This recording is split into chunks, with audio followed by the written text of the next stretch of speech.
Now, Mr. Mpofu, the JSC usually has a meeting before the interviews begin. Just give us a sense, to those who don't know, what actually gets tackled in that meeting. What are the key issues? Thank you very much, Diane. Yeah, we are having that meeting. Actually, it has just started now. So we will. That is why today's interview starts at 10, as opposed to the others that are starting around about 9.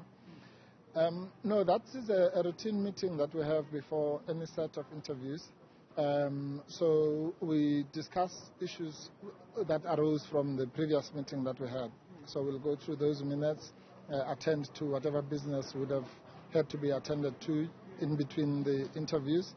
And then, of course, we'll discuss today's business, or this week's business, rather. So this week's business is obviously quite serious business. The job of choosing the country's next Chief Justice, or rather giving input on the selection of the country's next Chief Justice, is no small task. 1 day each given for all of the candidates in terms of interviews, which is quite long. Why has the Judicial Service Commission decided to set aside a full day for each candidate? Thank you. Well, the answer exactly lies in what you have said. This is as serious as it gets. It's a very profound and very important process. The Chief Justice is one of the leaders of the state, of the arms of the state. The other leaders of the arms of the state, in the president or the speaker, are people who are elected by the population. But this is an exception where the person is not really elected. And so the selection process and the appointment process has got to be as rigorous as possible.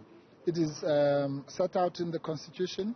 Both the composition of the JSC is something that is directly set out in the Constitution, as well as the criteria. So it was the JSC saw it fit in their wisdom to allocate a day for each candidate. Because also the other unusual thing about this particular process is the fact that we have more than one candidate. Normally, previous presidents have presented the JSC with one candidate. And therefore, I think it was appropriate that the president having taken the route of widening the scope, that will give each candidate a day, so that there's no limitation whatsoever as to time, because another candidate is waiting and so on. Doesn't mean we have to take the whole day, but if we have to, then so be it. And just one final question. There has been a call from some of the bodies that keep a close eye on this process for there to be some kind of criteria when selecting a Chief Justice and other judges in general. Is the JSC going to consider having some kind of criteria where the questions will be similar for all 4 candidates? Well, the criteria are set out in the Constitution, and some of the criteria have also developed from those criteria over the years. But maybe this is one of the questions that we might even raise in the meeting that we have.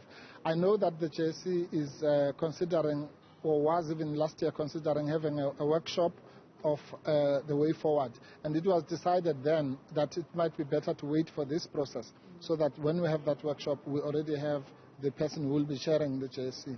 So I have no doubt that when such a workshop happens, which should be shortly, this question will also crop up, because it has indeed been raised. Yeah.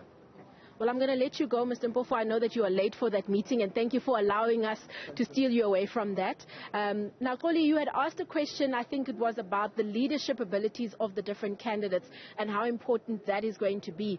Of course, the Judicial Service Commission will take that into account, considering that the person who becomes the Chief Justice will not only head up the Judicial Service Commission itself, this body that will be doing interviews here today, that person will also head up the Constitutional Court and the judiciary as a whole. So quite a serious look at leadership will have to be taken here, Xoli.